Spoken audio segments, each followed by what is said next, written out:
نحمده ونصلي على رسوله الكريم اما بعد فاعوذ بالله من الشیطان الرجیم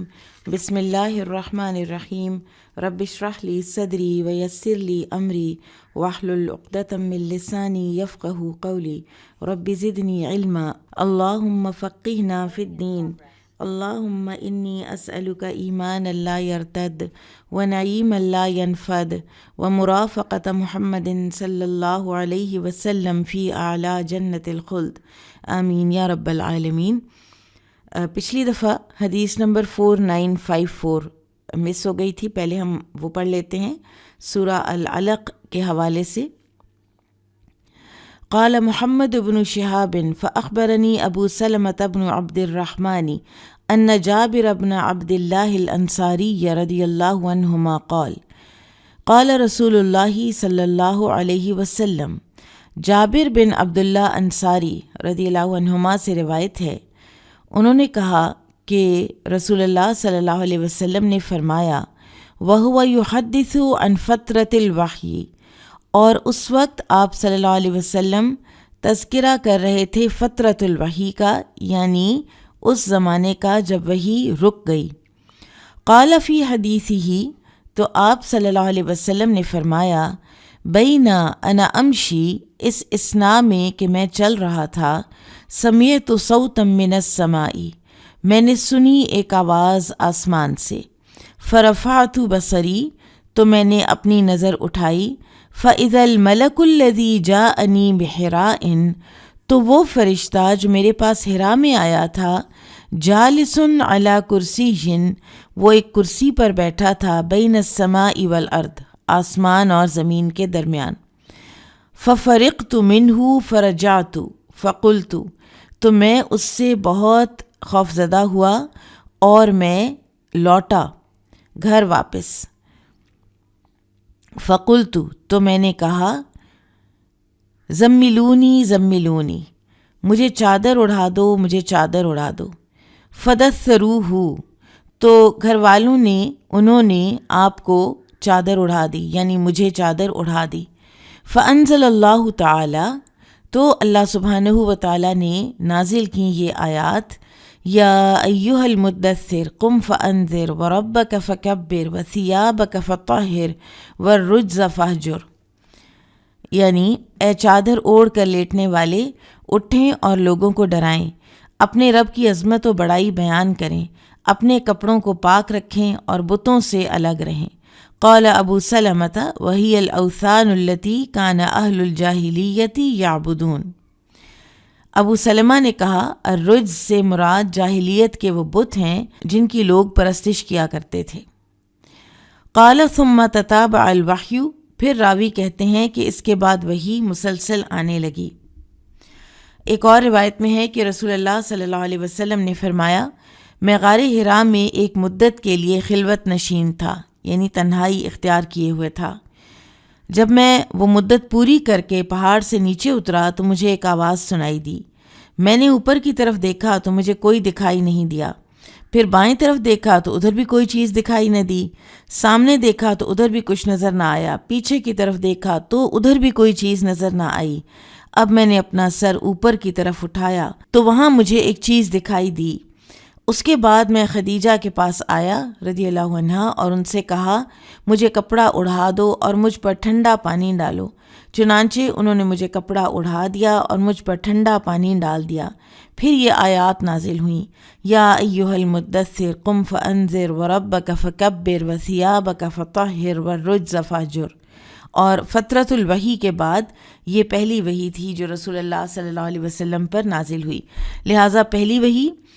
سورۃ العلق کی ابتدائی 5 آیات، اور فترہ کے بعد دوسری وحی جو ہے وہ سورۃ المدثر کی یہ آیات ہیں۔ اور بعض مفسرین یہ کہتے ہیں کہ پہلی وحی سورۃ العلق کی وحی کے بعد آپ صلی اللہ علیہ وسلم نبی بنے،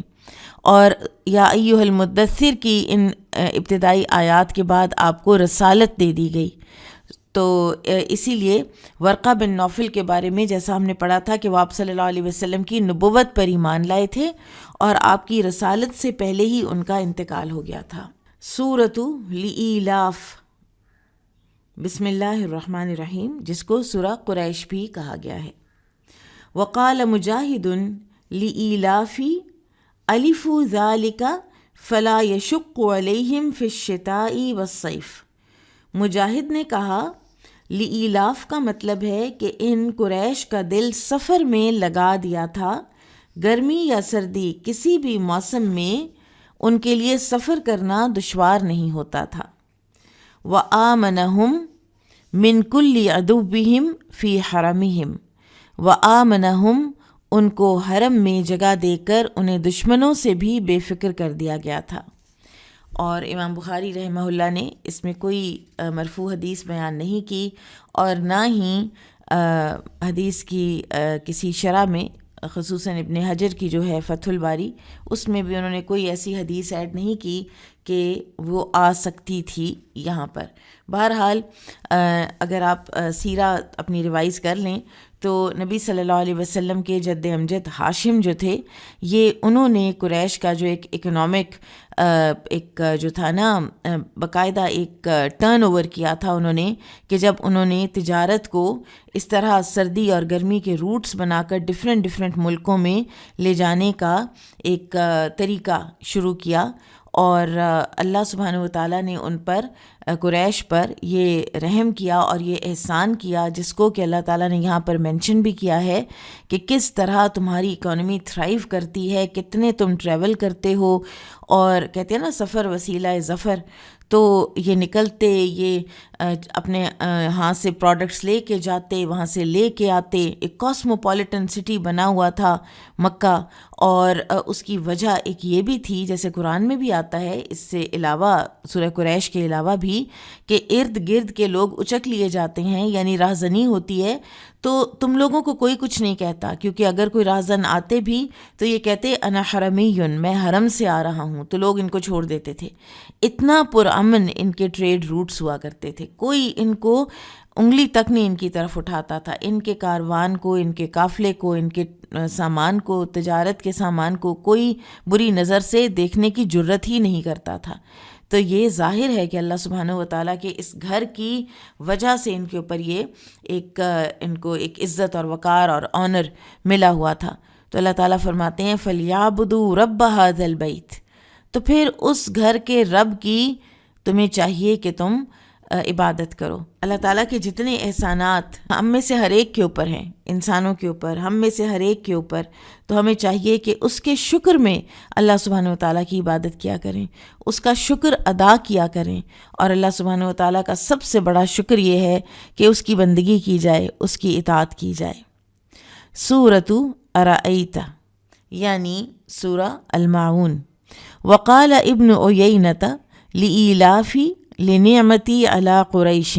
ابن عیینہ نے کہا لإیلاف کے معنی ہیں قریش پر میرے احسان کی وجہ سے۔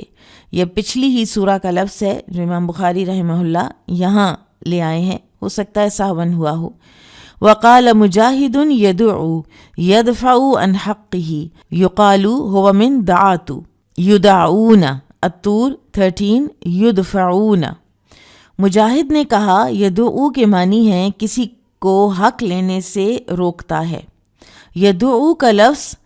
دعاتو سے ماخوذ ہے، یدعون بھی اسی سے ہے، جس کے معنی ہے دھکے دینا، ٹھیک ہے۔ تو یتیم کو فذالک الذی یدعو الیتیم، یعنی یتیم کو دھکے دیتا ہے اور یتیم کو اس کا حق نہیں دیتا۔ ساہون لاہون،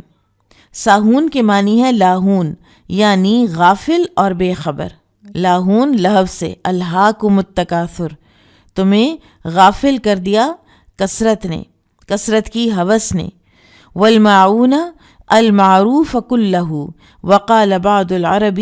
الماعون الماء، وقال اکرمۃ اعلاها الزکاة المفروضہ وادناها عاریۃ المتاع۔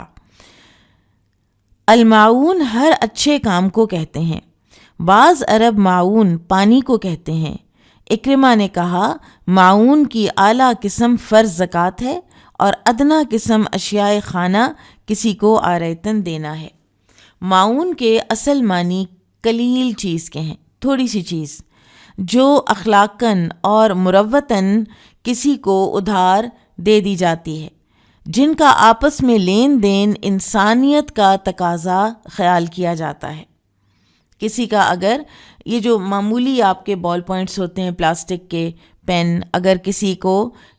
دوسرے کو ضرورت ہے اور اس کو وہ دے دیا اور پھر اس سے نہ بھی لیا واپس، بے شک ٹھیک ہے، اور اگر کسی کا قیمتی ہے تو وہ بھی اس کو ضرورت کے طور اس کی ضرورت ہے اور آپ دیکھ رہے ہیں، تو آپ اس طرح نہ لے کے اس کو بیٹھے رہیں کہ نہیں میرا تو پارکر کا پین ہے، میرا تو اتنا قیمتی پین ہے، میں کیسے دے دوں، لوگ واپس نہیں کرتے، لوگ گم کر دیں گے، ٹھیک ہے۔ اسی طرح سے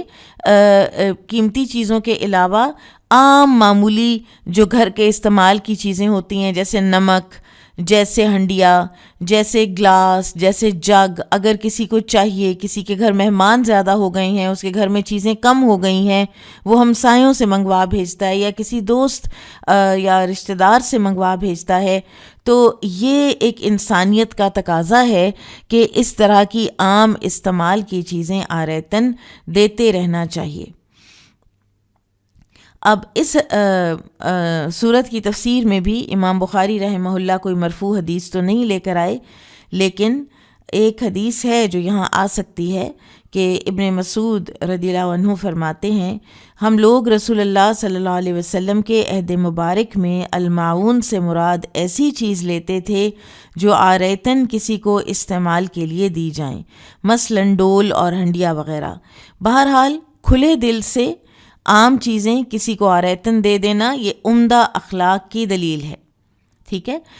لیکن دوسری طرف سے جو انسان لینے والا ہے کسی کی چیز کو آریتاً، تو اس کے لیے یہ نہیں ہے کہ وہ ہر وقت ہی لوگوں سے مانگتا رہے اور ہر وقت ہی وہ مانگے تانگے پر ہی گزارا کرتا رہے۔ یہ سوچ بھی اسلام کی جو ایک وقار والی اور ڈگنیفائڈ ایک انسان والی سوچ ہے اس کے منافی ہے۔ البتہ ضرورت پڑے تو ضرور کوئی چیز آریتاً لے لینی چاہیے، اور پھر اسے استعمال کرنے کے بعد واپس کرنا بھی اخلاقی فرض ہوتا ہے، یعنی دونوں طرف سے ہی انسانیت کے تقاضے پورے کرنے چاہیے۔ ایک اگر کوئی کسی سے مانگتا ہے تو اس کو چاہیے کہ وہ دے دیا کرے، اور جو لیتا ہے اس کو چاہیے کہ چیز کے استعمال کے بعد اس کو واپس کرے۔ اب دیکھیے کہ بعض اوقات کتابیں، بعض اوقات کوفت ہوتی ہے کہ آپ کو یاد نہیں ہوتا کہ آپ نے کتاب کس کو دی ہے، اور آپ نے پڑھنے کے لیے دی ہوتی ہے کسی کو، اور مڑ کے وہ کتاب واپس نہیں آتی۔ تو اس لیے ایک میری دوست تھیں جنہوں نے اب یہ طریقہ بنا لیا تھا کہ وہ ایک لسٹ بناتی تھیں اور وہ لکھتی تھیں کہ میں نے کون سی کتاب کس ڈیٹ پر کس کو دی ہے، اور اگر وہ واپس آئی ہوتی تو ریٹرن لکھ لیتی، نہ آئی ہوتی تو کم از کم ان کو یاد رہتا تھا کہ اگر کئی سال پہلے بھی کسی کو دی تھی تو یاد تو ہو کہ کس کو دی تھی، انسان مانگنے کے قابل تو ہو، کیونکہ بعض اوقات کئی کتابیں اتنی قیمتی ہوتی ہیں۔ میرے اپنے ساتھ کتنی دفعہ یہ ہوا ہے کہ کتنی میری کتابیں ہیں کہ جو مجھے یقین ہے کہ میں نے کسی کو پکی نہیں دی ہوئی، لیکن وہ غائب ہیں، وہ ہے ہی نہیں وہ، اور میں جاتی ہوں اپنے اس میں بک شیلف میں دیکھتی ہوں کہ اس کتاب کو نکالوں اور کتاب ندارد وہ تو ہوتی ہی نہیں۔ اور پھر میں جن لوگوں کو عموماً کہیں کوئی ہوتا ہے ذہن میں کہ اچھا فلاں کو شاید دی ہو، وہ پوچھ بھی لیتی ہوں تو وہ کہتے ہیں کہ نہیں ہمیں تو نہیں آپ نے دی۔ تو انتہائی یہ کوفت ہوتی ہے، اور ایک دو کتابیں تو ایسی تھیں کہ جو عام مارکیٹ میں ملتی بھی نہیں ہیں، اور کہیں سے بڑی کوئی نادر سی کتاب بھی ایک آدھی مجھے کسی نے لا کر دی، میری وہ بھی غائب ہے۔ تو یہ اس طرح جو ہے نا المعون میں دونوں طرف سے اپنے جو امانت داری کے بھی تقاضے پورے کرنے ہیں اور اپنے دل کے کھلا ہونے کے بھی تقاضے پورے کرنے ہیں۔ اسی طرح ہم خواتین میں کچھ اس طرح کی بڑی ہی میٹیریلسٹک سوچیں جو آئی ہیں، تو اس میں بعض اوقات کسی سے اگر آپ یہ پوچھیں کہ یہ لباس آپ نے کہاں سے لیا، یہ بڑا اچھا لگ رہا ہے آپ کے اوپر، وہ نہیں بتائیں گی کہاں سے لیا۔ کوئی چیز اگر کسی نے بنائی ہے اور ان سے کہہ دیا جائے کہ اس کی ریسیپی بتا دیں، وہ نہیں بتائیں گی۔ تو یہ اخلاق سے گری ہوئی حرکتیں ہیں، اور انسان کو اتنا کھلے دل کا ہونا چاہیے کہ دوسرے کو اپنے ساتھ لے کر چلے، دوسرے کی ضرورت پوری کرے، معنوی بھی پوری کرے، حصی بھی پوری کرے۔ کسی کو کچھ بتانا ہے اور آپ کو پتہ ہے اور وہ پوچھ رہا ہے، اور آپ کا اس سے بتانے سے کیا نقصان ہو جانا ہے؟ صرف ایک یہ جو ہوتا ہے کہ فیدر ان مائی کیپ رہے اور میرا ہی یہ میڈل رہے کہ میں یہ چیز اتنی اچھی بناتی ہوں، تو یہ بھی کوئی اتنی اچھی عادات نہیں ہے۔ تو ہمیں چھوٹی چھوٹی چیزوں کے حوالے سے ایک مومن جو ہے نا وہ تو بہت بڑے دل والا ہوتا ہے۔ ہم جن اہل ایمان کے اور جن صحابہ کرام کی سیرت کو پڑھتے ہیں اور جن کو ہم آئیڈیلائز کرتے ہیں اور جن کے والی جنتوں میں ہم جانا چاہتے ہیں، وہ تو یہ چیزیں آریتن دینے تو دور کی بات، وہ تو اپنی جانیں بھی حاضر کر دیتے تھے اور اپنی جان لینے والے کو بھی پہلے ہی معاف کر دیتے تھے اور پہلے ہی اس کے حقوق اپنی اولاد کو بتاتے تھے۔ سورۃ انا اعطیناک الکوثر۔ وقال ابن عباس شانئک عدوک۔ ابن عباس رضی اللہ عنہما نے کہا ہے شانئک سے مراد رسول اللہ صلی اللہ علیہ وسلم کا دشمن ہے۔ اس سے مراد خاص طور پر تو وہ دشمن ہیں جو مکہ میں شدید دشمنی کیے ہوئے تھے نبی صلی اللہ علیہ وسلم سے، جن میں عاص بن وائل، ابو جہل یا عتبہ ہے۔ اور اس کے علاوہ حقیقت یہ ہے کہ جس نے بھی قیامت کے دن تک نبی صلی اللہ علیہ وسلم سے عداوت کی یا نبی صلی اللہ علیہ وسلم کے دین لائے ہوئے دین سے عداوت کی، تو وہ ابتر ہی ہے اور وہ برکت سے کٹا ہوا ہے، جیسا کہ وہ کافر جو ہیں وہ ابتر تھے اور برکت سے کٹ چکے تھے۔ حدیث دیکھتے ہیں۔ قال حدثنا آدم قال حدثنا شیبان قال حدثنا قتادة عن انس رضی اللہ عنہ قال لما عرج بالنبی صلی اللہ علیہ وسلم الى السماء۔ انس رضی اللہ عنہ سے روایت ہے، انہوں نے کہا کہ جب نبی صلی اللہ علیہ وسلم کو معراج کروائی گئی آسمان کی طرف، قال تو آپ نے فرمایا یعنی واپس آ کر، اتیت علی نہر کہ میں ایک نہر پہنچا، نہر کے پاس، حافتہ ہوں تو اس کے جو دونوں کنارے تھے، قباب اللؤلؤ مجوفن تو وہ خولدار موتیوں کے خیمے لگے ہوئے تھے، اس کے دونوں کناروں پر خولدار موتیوں کے خیمے لگے ہوئے تھے۔ جیسے گنبد نما ہوتا ہے نا، تو وہ گنبد آپ سمجھیں موتی کا ہو، پرل کا ہو، اور وہ پرل بھی کیا ہی وہ پرل ہوگا جو جنت کا پرل ہے۔ فقلت تو میں نے پوچھا، ما ھذا یا جبریل، یہ کیا ہے اے جبریل علیہ السلام؟ قال ھذا الکوثر، تو انہوں نے کہا یہ کوثر ہے۔ قال حدثنا خالد بن يزيد الكاهلي قال حدثنا إسرائيل عن أبي إسحاق عن أبي عبيدة عن عائشة رضي الله عنها قال سألتها عن قوله تعالى إنا أعطيناك الكوثر۔ ابو عبیدہ سے روایت ہے، وہ کہتے ہیں میں نے عائشہ رضی اللہ عنہ سے انا اعطیناک الکوثر کے متعلق دریافت کیا۔ قالت تو انہوں نے کہا، ہوا نہر، وہ ایک نہر ہے، اعطیہ نبیکم صلی اللہ علیہ وسلم، جو دی گئی ہے تمہارے نبی صلی اللہ علیہ وسلم کو، عطا کی گئی ہے۔ شاطئہ علیہ در مجوفن، اور اس کے دونوں کناروں پر خولدار موتیوں کے خیمے ہیں۔ آنیتہ کعدد النجوم، اور اس کے آب خورے، اس کے اوپر پیالے اتنے ہیں جتنے آسمان کے ستارے، یعنی وہ اس طرح انگنت ہیں جس طرح آسمان کے ستارے۔ رواہ زکریا و ابو الاحوص و مطرف عن ابی اسحاق، اس حدیث کو زکریا، ابو الاحوص اور مطرف نے ابو اسحاق سے بیان کیا ہے۔ اچھا، اب یہ ہے کہ اب دیکھیے کہ ایک تو جنت کے اندر نہر ہے، ٹھیک ہے، اور آب خورے جو ہیں وہ ہمیں پتہ چلتا ہے ایک اور حدیث سے کہ وہ تو حوض کے اوپر ہیں جو کہ جنت کے باہر ہے۔ تو دراصل اس کو اس طرح سے اس کی تطبیق کی گئی ہے کہ نہر جنت کے اندر ہے اور اصل چیز وہی ہے، پھر اس نہر سے دو میزاب ہیں جن میں سے پانی آتا ہے فلو کر کے اور وہ اس حوض میں آتا ہے، اور یہ حوض جو ہے یہ کہاں پر ہے؟ فی عرصات القیامہ، قیامت کے میدانوں میں، ٹھیک ہے، جہاں پر اہل ایمان پہنچیں گے اور اس وقت وہ پیاسے بھی ہوں گے اور نبی صلی اللہ علیہ وسلم ان کو پانی پلائیں گے۔ اور ایک کیٹیگری ہے اہل ایمان ہی میں سے جس کو حوض کوثر کے پانی سے محروم رکھا جائے گا، اور وہ بدعتیوں کی کیٹیگری ہے، ان کو دور کر دیا جائے گا، کیونکہ نبی صلی اللہ علیہ وسلم کا حوض ہے، آپ صلی اللہ علیہ وسلم کے لیے یہ ایک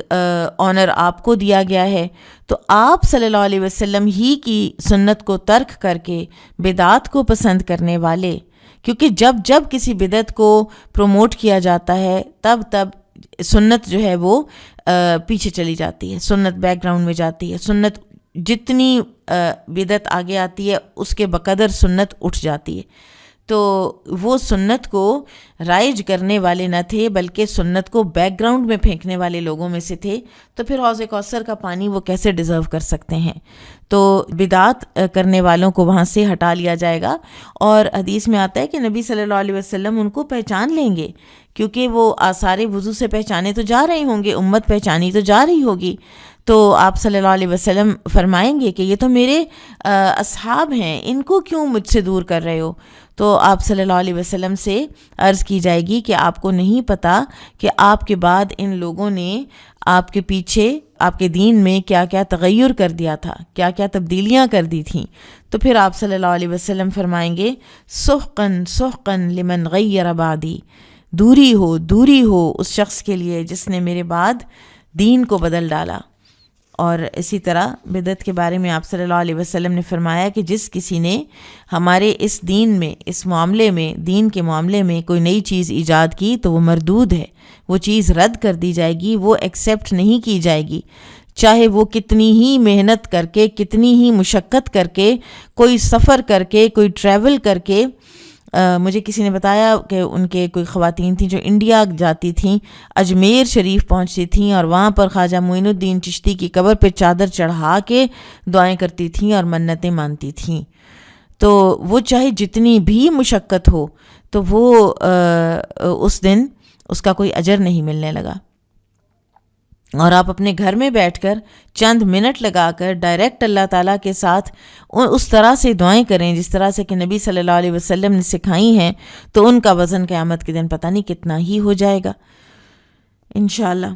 تو لہٰذا سنت ہی کو فالو کرنا ہے۔ نبی صلی اللہ علیہ وسلم نے فرمایا من اطاعنی دخل الجنہ، جس نے میری اطاعت کی وہ جنت میں داخل ہو جائے گا۔ تو اپنے آپ کو کسی ایسی مشکل مشقت میں ڈالنے کی ضرورت نہیں ہے۔ آپ دیکھیں کہ کتنے بڑے بڑے سٹینڈ لیے ہیں علماء کرام نے throughout the history of Islam کہ ہمیں سنت سے اس کی دلیل لا دو، ہم پہلے ماننے والے ہوں گے۔ امام احمد بن حنبل فتنہ خلق قرآن کے وقت ایک ہی بات کہتے تھے، کوئی لمبی چوڑی ڈیبیٹس نہیں کرتے تھے، کچھ نہیں، کہتے تھے سنت سے، قرآن و سنت سے لا دو دلیل، میں سب سے پہلا ماننے والا ہو جاؤں گا کہ قرآن مخلوق ہے۔ اور اگر وہ اس وقت سٹینڈ نہ لیتے اور قرآن و سنت کے دلائل نہ مانگتے، اور یہی چیز جو ہے یہ مسلمانوں میں پتہ نہیں اور کتنا مزید بگاڑ پیدا کر سکتی تھی،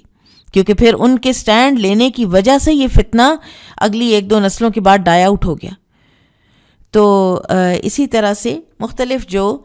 سنتیں ہیں، مسواک کی سنت ہے، نبی صلی اللہ علیہ وسلم کے طریقے پر نماز پڑھنا، نبی صلی اللہ علیہ وسلم کے بتائے ہوئے طریقے پر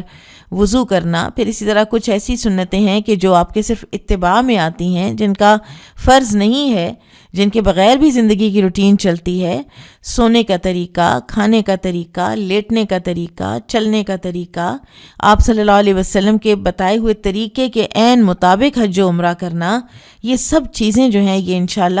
حوض کوثر سے قریب تر کریں گی ایک مسلمان کو۔ قال حدثنا یعقوب بن ابراہیم قال حدثنا حشیم قال حدثنا ابو بشر عن سعید بن جبیر عن ابن عباس رضی اللہ عنہما انہ قال فی الکوثر هو الخیر الذی اعطاہ اللہ ایاہ۔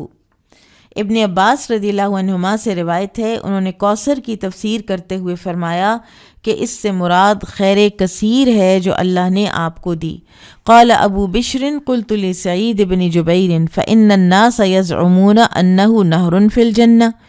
تو ابو بشر جو راوی حدیث ہیں وہ کہتے ہیں کہ میں نے سعید بن جبیر سے کہا کہ لوگوں کا تو خیال ہے کہ اس سے جنت کی ایک نہر مراد ہے اور آپ خیر کثیر کہہ رہے ہیں۔ فقال سعید، تو سعید نے کہا النہر الذی فی الجنہ من الخیر الذی آتاہ اللہ ایاہ، کہ جنت کی نہر بھی اسی خیر کثیر کا حصہ ہے جو اللہ تعالیٰ نے آپ صلی اللہ علیہ وسلم کو دی ہے. ٹھیک ہے. اور سعید بن جبیر جو ہیں بڑے ہی کلوز اور قابل شاگرد ہیں عبداللہ بن عباس رضی اللہ عنہما کے. اب کوثر کا لغوی معنی ہے کثرت، اور اس سے مراد خیر کثیر ہے، جیسا کہ ابن عباس نے بیان کیا ہے رضی اللہ عنہما نے. تو لہٰذا یہ جو کوثر ہے اس میں 3 اقوال ہیں. نمبر 1 کہ اس سے مراد خیر کثیر ہے اور جنت کی نہر بھی اسی خیر کثیر کا حصہ ہے. دوسرا قول یہ ہے کہ کوثر سے مراد جنت کی نہر ہے، اور تیسرا قول یہ ہے کہ کوثر سے مراد جنت کے باہر قیامت کے میدان میں حوض ہے. اور یہ تینوں اقوال ایک دوسرے کے کانٹراڈکٹری نہیں ہیں. ٹھیک ہے. خیر کثیر تو ہے ہی ہے، نہر بھی خیر کثیر ہے، حوض بھی خیر کثیر ہے، اور اس کے علاوہ آپ صلی اللہ علیہ وسلم کی سچی ناموری، آپ کا آنر، آپ کی عزت، آپ کی رفت و بلندی، آپ کا ہر دم اس دنیا میں ذکر ہونا، اذان میں، پھر اہل ایمان کا آپ صلی اللہ علیہ وسلم سے محبت کرنا، آپ کے اوپر کثرت سے درود بھیجنا، پھر اسی طرح سے دنیا میں جتنی اللہ تعالیٰ نے فتوحات آپ کو دی ہیں، آپ کے زمانہ مبارک میں بھی اور پھر خلفائے راشدین کے دور میں بھی، اور اس کے بعد بھی جہاں جہاں امت پہنچی ہے، آپ کی سنتیں پہنچنا، آپ کی لائے ہوا قرآن پہنچنا، تو یہ سارا کچھ جو ہے یہ خیر کثیر ہے. اور اسی کے اندر نہر بھی شامل ہے، اسی کے اندر حوض بھی شامل ہے، اسی کے اندر ساری جو سچی ناموری ہے وہ شامل ہے. تو لہٰذا تینوں چیزیں جو ہیں وہ ایک دوسرے کے منافی نہیں ہیں، ہم تینوں کو ہی لے سکتے ہیں، کوثر کا مصداق سمجھ سکتے ہیں. اور آپ جانتے ہیں کہ جو کوئی حوض سے نبی صلی اللہ علیہ وسلم کے ہاتھ سے پانی پی لے گا تو اس کو دوبارہ پیاس نہیں لگے گی. جنت میں جا کر جو مشروب بھی وہ پیے گا وہ لذت کی خاطر پیے گا، وہ اس لیے نہیں پیے گا کہ اب اس کو پیاس لگی ہے، کیونکہ پیاس اب ایک دفعہ ختم ہو گئی نبی صلی اللہ علیہ وسلم کے دستے مبارک سے پانی پینے کے بعد. اللہم ربنا جعلنا منہم. سورۃ قل یا ایہا الکافرون. یقال لکم دینکم، کہا گیا ہے لکم دینکم الکفر، اس سے مراد کفر ہے. ولی دین الاسلام، اور ولی دین سے مراد اسلام ہے. ولم یقل دینی، اور یہاں پر لکم دینکم کے مقابلے میں ولی دینی نہیں کہا گیا. لأن الآیات بالنون فحذفت الیاء کما قال یہدینی ویشفینی. سورۃ الشعراء. گرامر سمجھا رہے ہیں آپ کو امام بخاری رحمہ اللہ کہ یہاں پر چھوٹی یا جو ہے نا، یا متکلم، دینی میرا دین، وہ حذف ہے، کیونکہ جن آیات کا اختتام نون پر ہوتا ہے تو اس لیے آگے سے متکلم کے یا کو حذف کر کے نون کو زیر دے دی جاتی ہے، اور وہی متکلم کی قائم مقام ہوتی ہے. ٹھیک ہے. جیسے یہدینی میں ہے، وہ ہدایت دیتا ہے مجھے، یہاں پر بھی چھوٹی یا حذف ہے. یشفینی، یہاں پر بھی چھوٹی یا حذف ہے. وقال غیرہ لا اعبد ما تعبدون الآن ولا اجیبکم فیما بقی من عمری. دوسرے اہل علم نے کہا لا اعبد ما تعبدون، اب نہ تو میں تمہارے معبودوں کی عبادت کروں گا اور نہ تمہارا دین اپنی باقی زندگی میں قبول کروں گا. ولا انتم عابدون ما اعبد وهم الذین قال ولیزیدن کثیرا منهم ما انزل الیک من ربک طغیانا وکفرا. اچھا، ولا انتم عابدون ما اعبد، اور نہ تم میرے معبود کی عبادت کرو گے. اس سے مراد وہ کفار ہیں جن کے متعلق ارشاد باری تعالیٰ ہے جو کچھ آپ کی طرف آپ کے رب کی جانب سے اترا ہے وہ ان میں سے اکثریت کو طغیانی اور انکار میں اور زیادہ کرے گا. یہ صورت دو ٹوک فیصلہ کر رہی ہے کہ کبھی بھی مسلمان اور کافر ان کے دین ایک نہیں ہو سکتے. ان کی روٹینز ایک نہیں ہو سکتی، ان کے طریقہ زندگی ایک نہیں ہو سکتے، ان کے شب و روز ایک نہیں ہو سکتے، پسند و ناپسند ایک نہیں ہو سکتی، عبادت کے طریقے ایک نہیں ہو سکتے، فیسٹیولز ایک نہیں ہو سکتے، تہوار ایک نہیں ہو سکتے، اللہ تعالیٰ کو راضی اور ناراض کرنے والے معیارات ایک نہیں ہو سکتے، کچھ بھی جو ہے نا وہ سملیرٹی نہیں ہوتی جہاں پر اسلام کسی چیز کے اگینسٹ آ کے کھڑا ہو جاتا ہے۔ اور یہ جو دنیا میں آج ایک فتنہ ہے، جو نبی صلی اللہ علیہ وسلم نے بھی فرمایا تھا نا کہ جیسے جیسے قیامت قریب آئے گی، مفہوم ہے حدیث کا کہ فتنے ایسے آئیں گے کہ جیسے بارش کے قطرے ٹپکتے ہیں، جیسے کوئی ایک موتیوں کی لڑی ٹوٹتی ہے اور ایک ایک کر کے دانہ جو ہے وہ زمین پر گرتا ہے لگاتار تیزی کے ساتھ، اس طرح یکے بعد دیگرے فتنے آئیں گے۔ اور اس وقت جو ایک بہت بڑا فتنہ ہے وہ یہ ہے کہ بس چھوڑ دیں، اسلام چھوڑ دیا جائے، یعنی ہر اقدار چھوڑ دی جائیں، چاہے وہ سیدھی کی سیدھی دین کے ساتھ کتنی کلیش کرتی ہیں، چاہے وہ آپ کے جو ایک کلچرل کنزرویٹیونیس تھی اس کے ساتھ بھی اگر کلیش کرتی ہیں، ہر چیز چھوڑ دو، ہر چیز چھوڑ دو۔ اور یہ جو مہم ہے ایسے سیلاب کی طرح یہ بڑھتی چلی آ رہی ہے۔ کیا آپ کا سوشل میڈیا، کیا آپ کے الیکٹرانک میڈیا، کیا آپ کے جو انٹرٹینمنٹ انڈسٹری، ہر ایک جو ہے وہ اس ایجنڈے کے اوپر چڑھا ہوا ہے کہ کوئی طریقہ ہو تو ہم بالکل ان جیسے ہو جائیں۔ لیکن ایک چیز ہمیں یاد رکھنی چاہیے کہ اسلام اسیمیلیٹ نہیں کرتا، اسلام کی نیچر ہی نہیں ہے اسیمیلیٹ کرنا۔ اسلام ہمیشہ اپنی ایک الگ تہذیب بناتا ہے اور اس کو اپ ہولڈ کرتا ہے، اور یونیک اور منفرد حیثیت سے وہ نظر آتا ہے ہمیشہ دنیا میں۔ آج جو ایک طرح سے پستی کا جو دور ہے اور جس میں اتنے سارے وسائل کفر کے پاس ہیں، سارے وسائل نفاق کے پاس ہیں، سارے وسائل دشمن اسلام کے پاس ہیں، اور اسلام کے پاس وسائل بھی کم ہیں اور عقیدہ بھی جو ہے وہ ڈاواڈول ہے، لیکن اس کے باوجود سب سے زیادہ مشکل جو اس دنیا کو ڈلی ہوئی ہے اس وقت وہ یہ ہے کہ اسلام ختم نہیں ہو رہا، نہ ہی یہ ہوگا، کبھی نہیں ہوگا۔ یہ یہاں پر دو ٹوک فیصلہ ہے، لیکن اس کی کوشش جتنی کی جا رہی ہے وہ الارمنگ بھی ہے، اور ظاہر ہے کہ جو بچے اس دور میں پیدا ہو رہے ہیں، پرورش پا رہے ہیں، ان کو جو ایکسپوئر ملتا ہے وہ بہت ڈینجرس ہے، اور وہ ان کے لیے بڑا چیلنجنگ ہے کہ کس طرح وہ اس سارے ایکسپوئر کو ود سٹینڈ کریں گے۔ تو یہاں پہ آپ دیکھیں کہ کتنا زیادہ پھر تربیت کے معاملے میں ماں باپ کا جو رول ہے وہ بڑھ جاتا ہے۔ تو یہ جو دو ٹوک فیصلہ ہے یہ صرف کفار مکہ کو نہیں بلکہ دنیا بھر کے سارے کفار کو،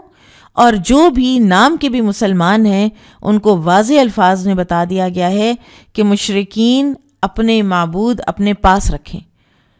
اسلام ان کے معبودوں کو نظر اٹھا کر بھی نہیں دیکھتا، چاہے ان کے ساتھ کتنی دنیاوی ٹیمپٹیشنز لگی ہوئی ہوں۔ آپ دیکھیں نبی صلی اللہ علیہ وسلم کو کیا کیا آفر نہیں ہوا، عرب کی شہزادی سے شادی کرا دیتے ہیں، تمہیں دولت مند بنا دیتے ہیں، تمہیں اگر کوئی نعوذ باللہ جنون لاحق ہو گیا ہے تو تمہارا علاج کروا دیتے ہیں، بادشاہ بنا لیتے ہیں، اپنا جو کہتے ہو کرتے ہیں، بس یہ لا الہ الا اللہ کہلوانا چھوڑ دو، اس کی پریچنگ چھوڑ دو۔ تو نبی صلی اللہ علیہ وسلم نے کیا فرمایا تھا کہ میرے ایک ہاتھ پہ سورج اور ایک پہ چاند بھی رکھ دیں تو بھی میں جب تک زندہ ہوں میں باز نہیں آؤں گا اس دین کی تبلیغ کرنے سے۔ یہ ایسے ہے کہ جیسے پانی کے اندر تیل مکس نہیں ہوتا، اسلام اس طرح سے کبھی بھی مکس نہیں ہوتا، اور نہ ہی شرک کے حوالے سے کسی قسم کی رواداری رکھتا ہے۔ اسلام فلیکسیبل ہے، اپنے احکامات میں بہت سی جگہوں پہ فلیکسیبل ہے۔ آپ سفر میں ہیں، آپ قصر پڑھتے ہیں، آپ کے پاس پانی نہیں، آپ وضو کے بجائے تیمم کر لیتے ہیں، آپ کھڑے ہو کے نہیں پڑھ پا رہے، آپ بیٹھ کے پڑھ لیں، نہیں بیٹھ کے پڑھ لیں، لیٹ کے پڑھ لیں، آپ اشاروں سے پڑھ لیں، بڑا فلیکسیبل ہے اسلام، جہاں تنگی آتی ہے وہاں آسانی پیدا کر دیتا ہے۔ لیکن عقیدے میں اور جہاں پر اسلام اور ایمان بالتوحید انسان کا کمپرومائز ہو رہا ہو وہاں اسلام بالکل کمپرومائز نہیں کرتا۔ اور امام بخاری رحمہ اللہ نے اس صورت کی تفسیر میں بھی کوئی مرفوع حدیث تو بیان نہیں کی ہے، بہرحال ابن حجر رحمہ اللہ نے ایک حدیث کا حوالہ دیا ہے کہ جابر رضی اللہ عنہ کا بیان ہے کہ رسول اللہ صلی اللہ علیہ وسلم نے طواف کی 2 رکعتوں میں قل یا ایھا الکافرون اور قل ھو اللہ احد پڑھی تھیں، اور اسی طرح فجر کی سنتوں میں بھی آپ صلی اللہ علیہ وسلم کا یہ معمول رہا ہے کہ آپ پہلی رکعت میں قل یا ایھا الکافرون اور دوسری میں قل ھو اللہ احد پڑھا کرتے تھے۔ اسی طرح جب آپ 3 وتر پڑھتے تو دوسری اور تیسری رکعت میں پہلی میں سورۃ الاعلیٰ اور دوسری اور تیسری میں آپ صلی اللہ علیہ وسلم سے مروی ہے کہ آپ سورۃ الکافرون اور سورۃ الاعلیٰ پڑھا کرتے تھے۔ اچھا، پھر آپ دیکھیے کہ یہاں پر تاکید ہے۔ اگر آپ اس سورہ کو پڑھیں، قل یا ایھا الکافرون لا اعبد ما تعبدون ولا انتم عابدون ما اعبد ولا انا عابد ما عبدتم ولا انتم عابدون ما اعبد، یہ تکرار جو ہے یہ تاکید کے لیے بھی ہے اور یہ حال اور مستقبل کہ آج بھی نہیں اور کبھی بھی نہیں، ٹھیک ہے، یہ بتانے کے لیے بھی ہے، ٹھیک ہے۔ اس کا دور دور تک کوئی امکان نہیں ہے، یہ کبھی نہیں ہو سکتا کہ ہم وہ کریں جو تم کرتے ہو، ہم ان معبودوں کی پوجا کریں جن معبودوں کی تم پوجا کرتے ہو، ٹھیک ہے۔ سو ایک تاکید کے لیے، ایک قول یہ ہے کہ تاکید کے لیے ہے، اور دوسرا قول یہ ہے کہ یہ حال اور مستقبل دونوں کے لیے ہے۔ کتنا ضروری ہے اپنے آپ کو یونیک رکھنا بحیثیت مسلمان، اور کہاں یہ کہ ہم تو اپنے مسلمان ملک کو بھی ان کے جیسا بنانے کی پوری ایڑی چوٹی کا زور لگا رہے ہیں۔ کیا ویلنٹائنس ڈے اور کیا ہیلووین اور کیا کچھ ہم منا کر، اور اپنے آپ کو وہ کہتے ہیں نا کوا چلا ہنس کی چال، اپنی چال بھی بھول گیا۔ تو ہوتا یہی ہے، مسلمان جب یہ لبادے اوڑھتے ہیں نا تو وہ اچھے ہی نہیں لگتے۔ وہ کام کرتے ہوئے ایک تو یہ کہ وہ غلط کام کر رہے ہوتے ہیں، وہ دین کے منافی جا رہے ہوتے ہیں، دوسرے وہ اپنی انسلٹ کروا رہے ہوتے ہیں، دنیا میں مضحکہ خیز لگ رہے ہوتے ہیں وہ، اور پھر یعنی اندھیرا ہی اندھیرا۔ وہ جیسے سورۃ النور میں ہے نا کہ ایک طرف تو نور علی نور ہوتا ہے، اسلام اور سنت اور قرآن اور اسلام کی تہذیب نور علی نور، اور دوسری طرف اندھیروں پر اندھیرے، جیسے ایک موج پھر اس کے اوپر ایک اور موج، ہاتھ نکالو تو لا یکد یراہا، کہ وہ دیکھ ہی نہیں سکتا، اس کو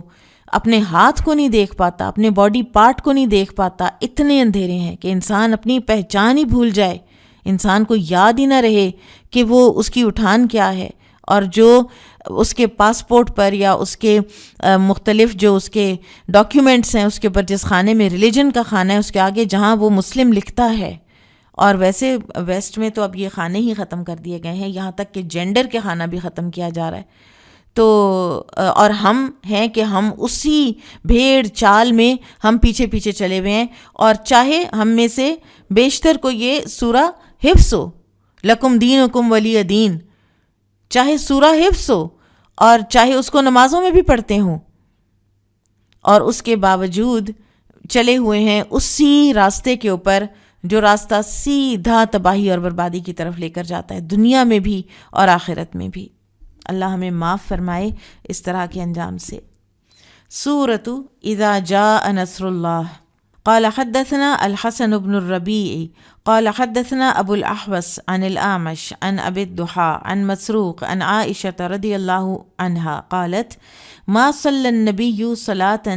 بعد ان نزلت عليه اذا جاء نصر الله والفتح الا يقول فيها سبحانك ربنا وبحمدك اللهم اغفر لي۔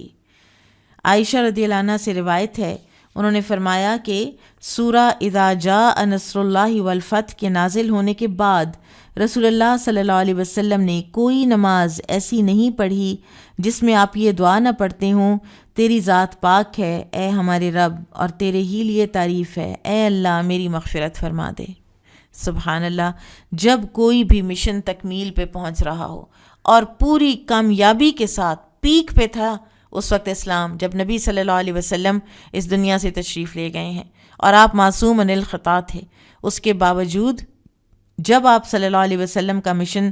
مکمل ہوا تو آپ صلی اللہ علیہ وسلم کو استغفار کا حکم دیا گیا. تو جب بھی کوئی آپ کا کام آپ نے بڑی محنت کی، کسی ایونٹ کے لیے، کسی فنکشن کو ہولڈ کرنے کے لیے اللہ کی خاطر کیا وہ کام سارا، اور پھر وہ اللہ کی مدد سے بہت اچھا ہو گیا، اس کے بعد آپ کے کرنے کا کام کیا ہے؟ استغفار. کہ یا اللہ کوئی کمی بیشی رہ گئی تو اس کی معافی دینا، اور یا اللہ کوئی ریاکاری آ گئی اپنے عمل میں تو اس سے بھی معاف کرنا. تو نبی صلی اللہ علیہ وسلم کی سنت سے یہ بہت ضروری. آپ دیکھیں مجلس کے خاتمے پر بھی ہم کیا پڑھتے ہیں؟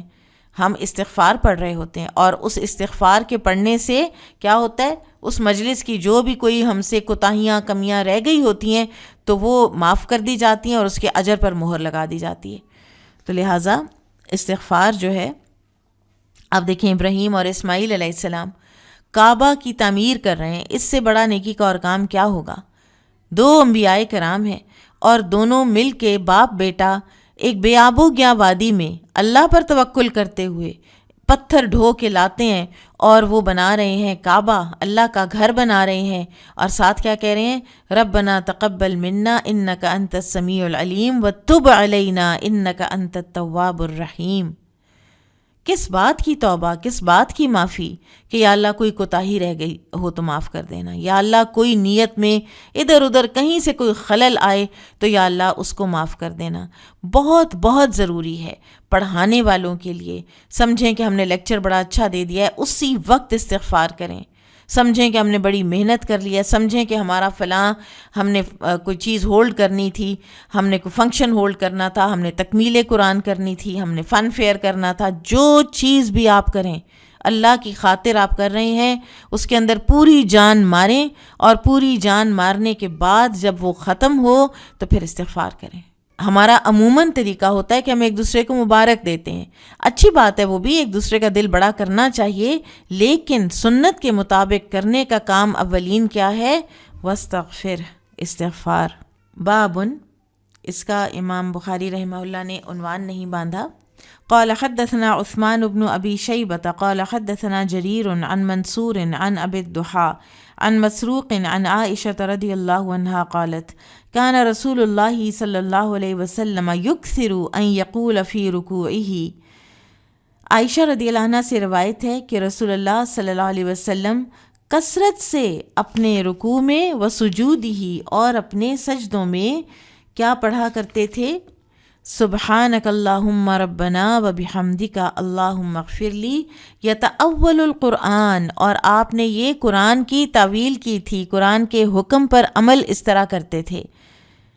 ٹھیک ہے. اذا جاء نصر اللہ والفتح ورأیت الناس يدخلون فی دین اللہ افواجا فسبح بحمد ربک واستغفر انہ کان توابا. کہ اب اگر فتح حاصل ہو گئی ہے، اور یہاں پر فتح سے مراد فتح مکہ ہے. ٹھیک ہے. جو سورۃ الحدید میں جہاں فتح کا ذکر آیا ہے نا، لا یستوی منکم من انفق من قبل الفتح وقاتل، کہ برابر نہیں ہو سکتے تم لوگوں میں سے جنہوں نے فتح سے پہلے خرچ کیا یا بعد میں کیا. تو وہاں مراد صلح حدیبیہ ہے،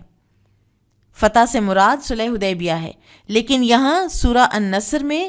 اذا جاء نصر اللہ والفتح، یہاں فتح سے مراد فتح مکہ ہے، کیونکہ یہ البلد الامین جب اللہ سبحانہ و تعالیٰ نے نبی صلی اللہ علیہ وسلم کے ہاتھوں پر فتح کر دیا تو اسی کے ساتھ اسی سے دروازے کھلے انسانوں کے لیے اسلام کو کہاں سے کہاں پہنچانے کے. اور پھر اسی کے بعد جوک در جوک، قبائل کے قبائل، ان کے وفود آتے، وہ اسلام قبول کرتے اور وہ واپس جاتے، اور پورے کا پورا قبیلہ مسلمان ہو جاتا. اور یہ تو آپ جانتے ہی ہیں کہ صلح حدیبیہ جو ہے وہ بھی فتح تھی، فتح مبین بھی اسی کو کہا گیا ہے، اس لیے کہ وہ فتح مکہ کا مقدمہ ثابت ہوئی. اسی کے بعد تو سن 6 ہجری میں حدیبیہ ہوئی ہے اور 8 ہجری میں مکہ فتح ہو گیا ہے. اور پھر صلح حدیبیہ اس لیے بھی فتح قرار دی جاتی ہے اور فتح مبین قرار دی جاتی ہے کیونکہ اس کے بعد امن کا زمانہ ملا، جنگیں قریش کے ساتھ بند ہو گئیں، تو لوگ آپس میں ملے جلے، مسلمانوں کے اخلاق دیکھے، مسلمانوں کا اسلام سے تعارف ہوا لوگوں کا، تو ان کے دل فتح ہوتے چلے گئے۔ تو یہ جو فتح مبین ہے نا صلح حدیبیہ، اس کے بڑے ایسپیکٹس ہیں کہ اسلام ایسے کھل کے ظاہر ہوا کہ کیا ہے اسلام، کیا ہے اس کا اخلاق، کیا ہے اس کی روٹین، کتنا پاکیزہ ہے یہ مذہب۔ تو لوگ جو ہیں انہوں نے جب انٹریکٹ کیا مسلمانوں کے ساتھ اور بالکل امن کے زمانے میں کیا، تو اس وجہ سے پھر اس کو صلح حدیبیہ کو بھی فتح کہا گیا ہے، لیکن یہاں مراد فتح مکہ ہے۔ باب قولہ ورأیت الناس يدخلون فی دین اللہ افواجا، اللہ سبحانہ و تعالیٰ کا یہ فرمان، اور جب آپ لوگوں کو اللہ کے دین میں جوک در جوک آتا دیکھ لیں کا بیان۔ جب یہ سورہ نازل ہوئی تو بعض صحابہ کرام یہ سمجھ گئے کہ رسول اللہ صلی اللہ علیہ وسلم کا وقت وفات اب قریب ہے، اسی لیے آپ کو تسبیح کا اور حمد کا اور استغفار کا حکم دیا جا رہا ہے۔ قال حدثنا عبد الله بن أبي شيبة قال حدثنا عبد الرحمن عن سفيان عن حبيب بن أبي ثابت عن سعيد بن جبير عن ابن عباس أن عمر رضي الله عنه سألهم عن قوله تعالى إذا جاء نصر الله والفتح۔ ابن عباس رضی اللہ عنہما سے روایت ہے کہ عمر رضی اللہ عنہ نے ان بوڑھے بدری صحابہ سے سوال کیا کہ اذا جاء نصر اللہ والفتح کے متعلق آپ کا کیا خیال ہے؟ قالوا، تو انہوں نے جواب دیا فتح المدائن والقصور، کہ اس سے مراد جو شہر اور محلات اور ملک در ملک فتح ہوئے ہیں وہ مراد ہے۔ قال، تو عمر رضی اللہ عنہ نے پوچھا ما تقول یا ابن عباس، ابن عباس آپ کیا کہتے ہیں؟ قال اجل، تو انہوں نے کہا اس سے مراد نبی صلی اللہ علیہ وسلم کی موت ہے۔ او مثل ضرب لمحمد صلی اللہ علیہ وسلم نعیت لہو نفسہ، یا ایک مثال ہے گویا آپ کو آپ کی وفات کے متعلق آگاہ کیا گیا ہے۔ نون عین یا جو ہے نعی، یہ کہتے ہیں کسی کی وفات کی اطلاع دینا۔ یہاں پر آپ دیکھیے کہ عبداللہ بن عباس بالکل چھوٹے ابھی بچے تھے، اور صحابہ کرام اتنے سینئر، اور بعض اوقات ان کو یہ ہوتا تھا کہ ہمارے بچے ابن عباس کی ایج کے ہیں تو وہ تو اس عمر رضی اللہ عنہ کی علم کی مجلس میں موجود نہیں ہوتے، اور ابن عباس جو ہیں وہ ایک پرومیننٹ مقام پاتے ہیں۔ تو یہ یہاں سے یہ بھی پروو ہوا کہ ابن عباس بیفٹنگ تھے اس مجلس کے لیے، کہ جو ان کو سمجھ آئی تھی وہ اور کسی کو نہ آئی، کہ اس سے مراد جو ہے وہ نبی صلی اللہ علیہ وسلم کی وفات کی خبر ہے۔ باب قولہ فسبح بحمد ربک واستغفر انہ کان توابا، اے نبی صلی اللہ علیہ وسلم آپ اپنے رب کی حمد و ثنا بیان کیا کریں اور اس سے بخشش طلب کریں، یقیناً وہ بہت زیادہ توبہ قبول کرنے والا ہے کا بیان۔ تواب علی العباد والتواب من الناس التائب من الذنب، تواب کے معنی یعنی تواب کا لفظ اگر اللہ کے لیے آئے تو بندوں کی توبہ قبول کرنے والا، اور انسانوں میں سے تواب اسے کہتے ہیں جو گناہوں سے توبہ کرے۔ قال حدثنا موسى بن اسماعیل قال حدثنا ابو عوانة عن ابی بشر عن سعید بن جبیر عن ابن عباس قال كان عمر يدخلني مع اشیاخ بدر فكأن بعضهم وجد في نفسه فقال لم تدخل هذا معنا ولنا ابناء مثله۔ ابن عباس رضی اللہ عنہما سے روایت ہے، وہ کہتے ہیں کہ عمر رضی اللہ عنہ مجھے عمر رسیدہ بدری صحابہ کے ساتھ مجلس میں بٹھاتے تھے۔ کچھ حضرات کو اس پر اعتراض ہوا، انہوں نے عمر رضی اللہ عنہ سے کہا آپ انہیں مجلس میں ہمارے ساتھ کیوں بٹھاتے ہیں، جبکہ اس جیسے ہمارے بھی بچے ہیں، ہمارے بھی بیٹے ہیں، یا تو وہ بھی آئیں۔ فقال عمر، تو عمر نے کہا انہو من حیث علمتم، کہ بلا شبہ تم جانتے ہو اس کی حیثیت کو اور مرتبے کو۔ فدعا ذات یوم فادخلہ معہم، پھر انہوں نے ایک دن مجھے بلایا اور ان عمر رسیدہ بدری صحابہ کے ساتھ بٹھا دیا۔ فما رؤیت انہ دعانی یومئذ الا لیریہم، اور مجھے سمجھ آ گئی کہ آج جو مجھے بلایا ہے انہوں نے یہ اس لیے کہ ان کو کچھ دکھائیں، ٹھیک ہے، ان کو کچھ سمجھائیں کہ کیوں ابن عباس کو میں بلاتا ہوں اور باقی بچوں کو نہیں بلاتا۔ قال ما تقولون فی قول اللہ تعالی اذا جاء نصر اللہ والفتح، پھر فرمایا کہ تم لوگ اس اللہ کے فرمان کے بارے میں کیا کہتے ہو، اذا جاء نصر اللہ والفتح۔ فقال بعضهم، تو ان میں سے بعض نے کہا، امرنا نحمد اللہ ونستغفرہ اذا نصرنا وفتح علینا، وسکت بعضهم فلم یقل شیئا، تو ان میں سے بعض جو ہیں انہوں نے کہا کہ جب ہمیں مدد اور فتح حاصل ہو تو ہمیں حکم دیا گیا ہے کہ ہم اللہ کی حمد و ثنا کریں اور اس سے مغفرت طلب کریں، جبکہ کچھ حضرات خاموش رہے اور انہوں نے کچھ بھی نہ کہا۔ فقال علی، پھر مجھ سے عمر رضی اللہ عنہ نے کہا، اکذاک تقول یا ابن عباس، کیا یہی کہتے ہو تم بھی اے ابن عباس؟ فقلت لا، میں نے کہا جی نہیں۔ قال فما تقول، تو عمر رضی اللہ عنہ نے کہا پھر تم کیا کہتے ہو؟ قلت، میں نے کہا، ہوا اجل رسول اللہ صلی اللہ علیہ وسلم اعلمہ لہ، کہ یہ رسول اللہ صلی اللہ علیہ وسلم کی وفات کی اطلاع ہے جس کی کہ اللہ تعالیٰ نے آپ کو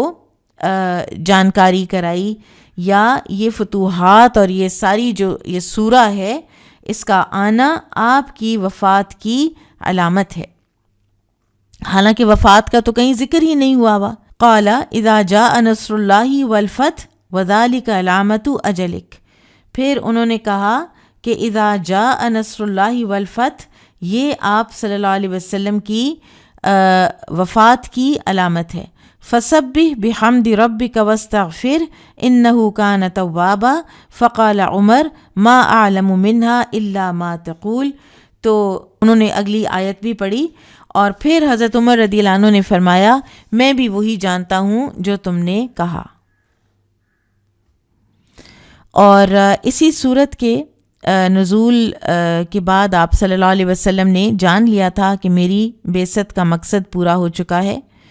اور چنانچہ اسی سال حجۃ الوداع کے موقع پر آپ نے وہ جو لاکھوں کا مجمع تھا اس کو خطاب کرتے ہوئے فرمایا تھا کہ شاید آئندہ سال میں تم میں موجود نہیں ہوں گا۔ اور اس حدیث سے یہ بھی ثابت ہوا کہ اہل علم جو ہیں وہ قابل تعظیم ہیں، چاہے وہ عمر میں چھوٹے ہی کیوں نہ ہوں، جیسا کہ عمر رضی اللہ تعالی عنہ نے ابن عباس کو مقام و مرتبہ دیا۔ قرآن میں بھی ہمارے پاس اس کی دلیل موجود ہے، سلیمان علیہ السلام کی واقعے کی شکل میں، کہ اللہ تعالیٰ نے ان کو جو ہے وہ ففہمناہا سلیمان علیہ السلام کو جو فہم دیا وہ فہم اللہ سبحانہ و تعالیٰ نے داؤد علیہ السلام کو نہ دیا، حالانکہ دونوں نبی تھے اور دونوں ہی اہل علم تھے۔ تو بعض اوقات چھوٹوں کو وہ بات سمجھ آتی ہے جو کہ بڑوں کو نہیں آتی۔ سورۃ تبت یدا ابی لہب، تفسیر سورہ تبت یدا ابی لہب۔ اچھا، یہ جو پچھلی حدیث گزری ہے نا، اس میں ایک اور چیز بھی ایک ٹیچر کے لیے سمجھ آتی ہے کہ کوئی سوال تھرو کرنا چاہیے اپنے اسٹوڈنٹس کی طرف، اور پھر ان سے اس کا جواب مانگنا چاہیے، اور اس سے ذرا انٹلیکچوئل ایکٹیویٹی بڑھتی ہے، توجہ بہتر ہوتی ہے، اور ہر کوئی فوکسڈ رہتا ہے۔ اور اسی طرح سے ہم عمر رضی اللہ تعالیٰ عنہ کے مقام اور مرتبے کو جانتے ہیں، لیکن اس کے باوجود آپ دیکھیں کہ جو وہ شیوخ بدر تھے، یعنی وہ جو سینئر صحابہ کرام تھے، انہوں نے حضرت عمر کی کوئی بات اگر ان کو سمجھ نہیں آئی تو انہوں نے اعتراض کر لیا کہ کیسے آپ ان کو بلا لیتے ہیں اور ہمارے بچوں کو نہیں بلاتے۔ تو عمر رضی اللہ تعالیٰ عنہ نے ان کے اعتراض کو بالکل بھی نہ برا مانا، اور نہ ہی ان کے اعتراض کو کسی نیگیٹو میننگ میں لیا، نہ ہی ان کو اس کے بعد کسی قسم کی کوئی سزا دی گئی۔ اور یہ جو دستور زبان بندی ہے یہ وہاں ہوتا ہے کہ جہاں پہ حکمرانوں کو کوئی خدشے ہوتے ہیں، جہاں ان کو وہ خود کمزور ہوتے ہیں، ان کی جڑیں کمزور ہوتی ہیں۔ جن کی اپنی جڑیں مضبوط ہوتی ہیں ان کو اس قسم کے کوئی کمپلیکسز نہیں ہوتے کہ میری محفل میں لوگوں کے درمیان یہ کیوں کہہ دیا گیا۔ پھر اسی طرح سے یہ جو پچھلی حدیث ہے اس سے یہ بھی پتہ چلتا ہے کہ کسی بات کا اگر آپ کو نہ پتہ ہو کسی بات کے جواب کا تو تیر تکے کی بجائے وَسَكَتَ بَعْضُهُمْ کچھ جو ہیں وہ خاموش رہے، انہوں نے کچھ بھی نہ کہا۔ پھر آخر میں جو عمر رضی اللہ تعالیٰ عنہ نے فرمایا نا مَا أَعْلَمُ مِنْهَا إِلَّا مَا تَقُولُ، میں بھی یہی سمجھتا ہوں جو تم نے کہا ہے، تو یہ دراصل ایک شاباش کا طریقہ ہے، انکریجمنٹ کا طریقہ ہے جو عمر رضی اللہ تعالیٰ عنہ نے ان ینگ صحابی ابن عباس رضی اللہ عنہما کی۔ اب ہم سورہ تبت یدا ابی لہب کو دیکھتے ہیں۔ تباب خسران، تتبیب تدمیر۔ تباب کے معنی ہے نقصان اور تباہی۔ امام بخاری لفظ لائے ہیں سورہ غافر آیت 37 سے۔ اسی طرح تتبیب سورہ ہود آیت نمبر 101 ہے، جس کا معنی ہے تدمیر یعنی تباہ کرنا۔ تو تبت کے روٹ ورڈ سے ہی تباب اور تتبیب کے الفاظ کی تشریح کی تاکہ اچھی طرح سے تبت میں جو ہلاکت اور تباہی کا ایک جو معیار ہے وہ بھی پتہ چلے کہ انتہا کی تباہی جو ہے وہ مراد ہے، اچھی طرح سے ریزہ ریزہ کرنا کسی چیز کو۔ قال حدثنا يوسف بن موسى قال حدثنا ابو اسامة قال حدثنا الاعمش قال حدثنا عمرو بن مرة عن سعيد بن جبير عن ابن عباس رضي الله عنهما قال لما نزلت وانذر عشيرتك الاقربين ورهطك منهم المخلصين۔ ابن عباس رضی اللہ عنہما سے روایت ہے، وہ کہتے ہیں کہ جب یہ آیت نازل ہوئی اور آپ اپنے قریبی رشتہ داروں کو ڈرائیں اور ان لوگوں کو بھی خبردار کریں جو آپ کے گروہ میں مخلص ہیں، وَرَحْتَكَ مِنْهُمُ الْمُخْلَصِينَ۔ یہ آیت جو ہے یہ پڑھی جاتی تھی، لیکن ابن عباس رضی اللہ تعالیٰ عنہما اس کو پڑھتے تھے، لیکن یہ شاذ قراءات میں سے ہے اور قراءت سبع میں یہ موجود نہیں ہے اور نہ ہی کسی مصحف عثمانی میں نہ ہی اس کو لکھا گیا۔ خرج رسول اللہ صلی اللہ علیہ وسلم حتی صعد الصفا فہتف، تو رسول اللہ صلی اللہ علیہ وسلم صفا پہاڑی پر چڑھ گئے اور با آواز بلند کہا یا صباحا۔ اور یا صباحا جو ہے یہ عربوں کا طریقہ تھا، ایک نعرہ کہ جو وارن کرنے کا ہوتا تھا، کیونکہ عموماً غارت گری کے لیے لشکر صبح کے وقت آتے تھے، تو کیسی بری صبح آ گئی ہے، اپنے قبیلے کو، اپنے نیشن کو، اپنے شہر والوں کو ڈرانے کا یہ طریقہ تھا۔ تو نبی صلی اللہ علیہ وسلم نے اس طریقے کو اپنایا۔ قریش نے کہا کہ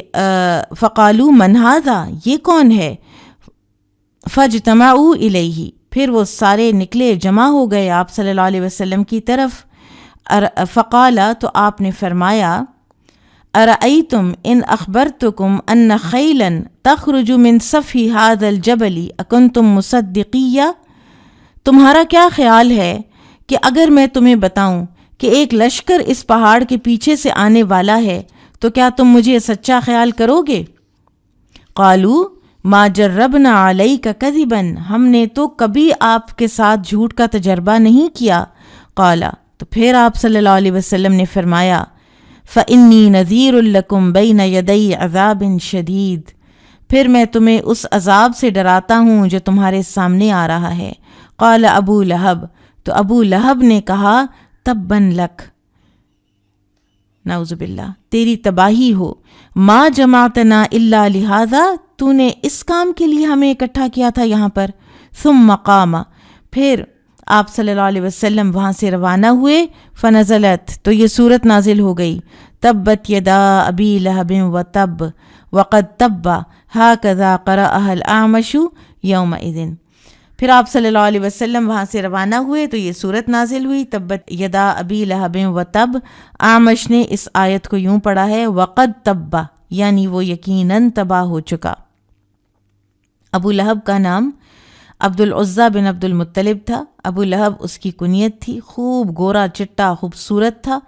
اور اسی لیے سرخ و سفید اس کی رنگت تھی، تو قریش نے اس کو ابو لہب کا لقب دیا۔ لہب شعلے کو کہتے ہیں، اور جو بعد میں اسلام دشمنی کی وجہ سے اس کے شعلہ مارنے والی دوزخ کی آگ میں جانے کا ایک ڈاکیومنٹ بن گیا، ایک اس کے دستاویز کی صورت اختیار کر گیا۔ اور قرآن کریم نے اس کا اصل نام چھوڑ کر ابو لہب کا ذکر کیا، اور یہ واحد دشمن ہے نبی صلی اللہ علیہ وسلم کا جس کا نام لے کر ایک پوری سورہ اور اس کا انجام اور اس کی بیوی کا انجام اللہ تعالیٰ نے بتایا،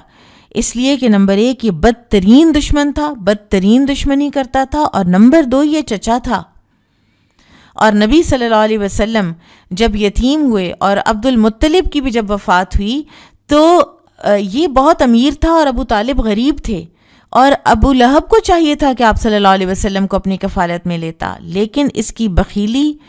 نے اس کو یہ آنر بھی نہ دیا کہ ایک یتیم بھتیجا اپنے گھر میں اچھی طرح سے اس کی اپ برنگنگ کر لیں۔ وہ آنر اللہ تعالیٰ نے ابو طالب کو دیا، ایمان گو کہ وہ بھی نہیں لائے، اور وہ غریب بھی تھے۔ جہاں پہ عرب کے معاشرے میں اتنی بیویوں کا رواج تھا، ان کی ساری اولاد ایک ہی بیوی سے ہے، کیونکہ وہ اتنا افورڈ ہی نہیں کرتے تھے کہ وہ ایک اور شادی کرتے۔ بابو قولہ وتبا ما اغنى عنہ مالہ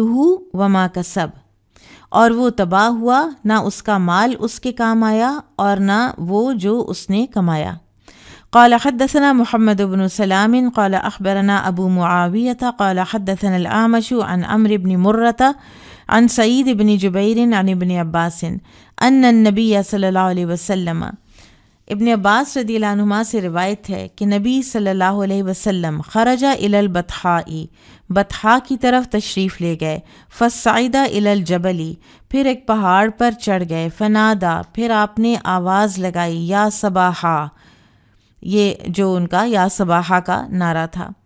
فاجتمعت الیہ قریشن، تو قریش آپ کے پاس جمع ہو گئے، فقالا، تو آپ نے فرمایا، ارأیتم ان حدثتکم ان العدو مسبحکم او ممسیکم اکنتم تصدقونی، کہ بتاؤ اگر میں تمہیں یہ کہوں کہ دشمن تم پر صبح یا شام کے وقت حملہ کرنے والا ہے تو کیا تم میری تصدیق کرو گے؟ قالوا نعم، انہوں نے کہا ہاں۔ قالا، تو فرمایا آپ صلی اللہ علیہ وسلم نے، فإنی نذیر لکم بین یدی عذاب شدید، تو میں تمہیں ڈرانے والا ہوں ایک شدید عذاب سے جو تمہارے سامنے آ رہا ہے۔ فقال ابو لہب، تو ابو لہب نے کہا، الہذا جمعتنا، اس کے لیے تو نے ہمیں جمع کیا تھا؟ تباً لکا، تباہی ہو تیری، نعوذ باللہ۔ فانزل اللہ عز وجل، تو اللہ عز وجل نے نازل فرمایا، تبت یدا ابی لہب وتب الی آخرہا، آخر تک۔ اس سورہ میں اس کی جو تباہی و بربادی ہے دنیاوی لحاظ سے، کچھ ہی عرصے کے بعد یہ مر گیا تھا، اس کا سارا جسم جو ہے، یعنی بدر کے بعد یہ مرا ہے،